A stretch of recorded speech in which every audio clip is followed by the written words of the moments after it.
When you retire, you may get a chance to go to football heaven. This is football heaven.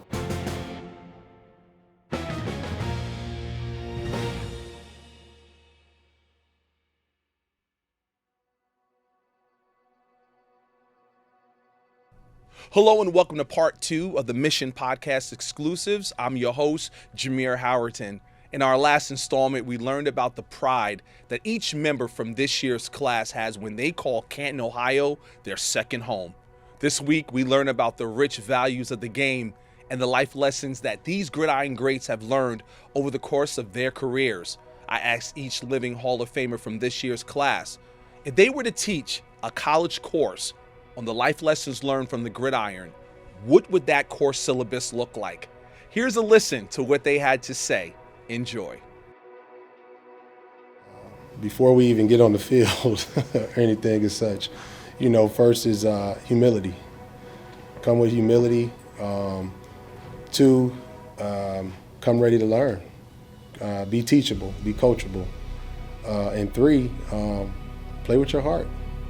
Play with your heart, because this is not tennis or golf or anything. This is a team sport, and you're going to have to rely on your brothers next to you, and you have to build that camaraderie with your brothers in the locker room, off the field, and on the field. So I think through my experience, that's how you win championships. I won one in high school.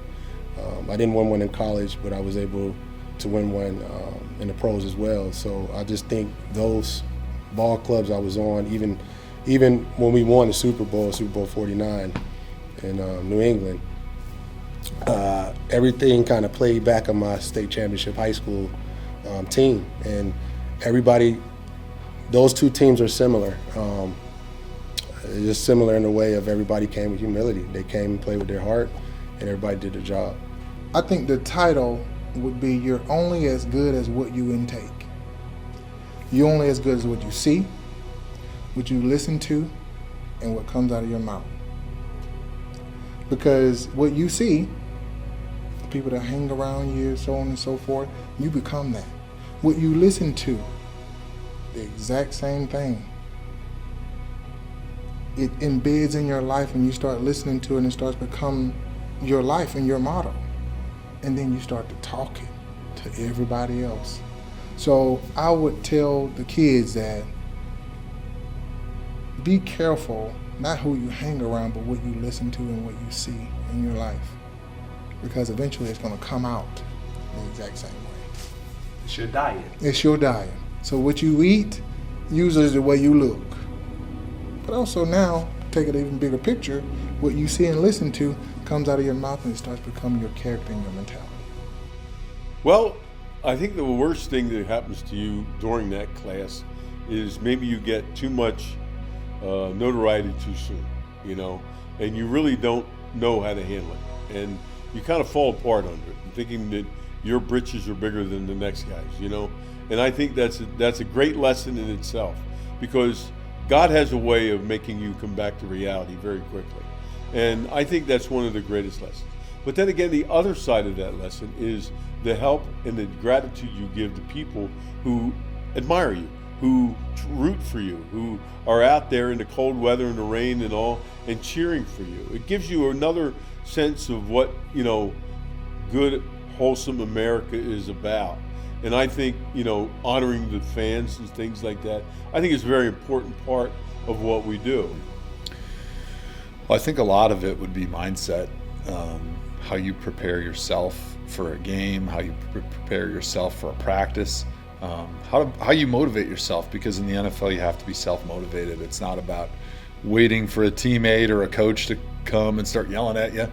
Like, you got to find something within you that's more important than just your own self-interests to be able to motivate you to do the stuff that you don't want to do, because there's a lot of hard stuff you got to do preparing to go play a football game. Training camp's not easy. Like, back my first few years in the NFL, we had 2 days.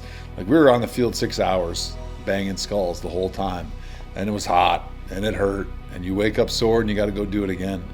And so I think in football, you got to get comfortable being uncomfortable. You got to be willing to share sacrifice and misery as a team. And those are all the things that help you prepare for a season to be at your best.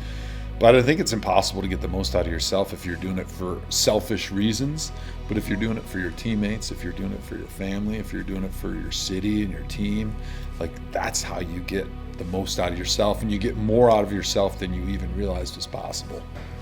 It would be more, I won before I even stepped on the field. So it doesn't matter if it's a football game. You can win. Even in the classroom, if it's a teacher teaching something. And just figure it out. For me, it was all about my prep. I was like, I always had that outer body experience where I'm analyzing myself, even between my ears, right? It was that mindset. Because I knew if I got a strong mindset, my body would follow. And man, I knew myself better than anybody.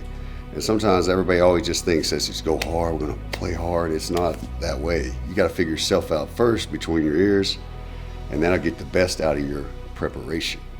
So if it's to come as simple as getting good rest at night so you can be sharp, more focused during the week, I feel like that's where I won. And just always keeping good perspective, not just saying being positive, but just how you look at everything.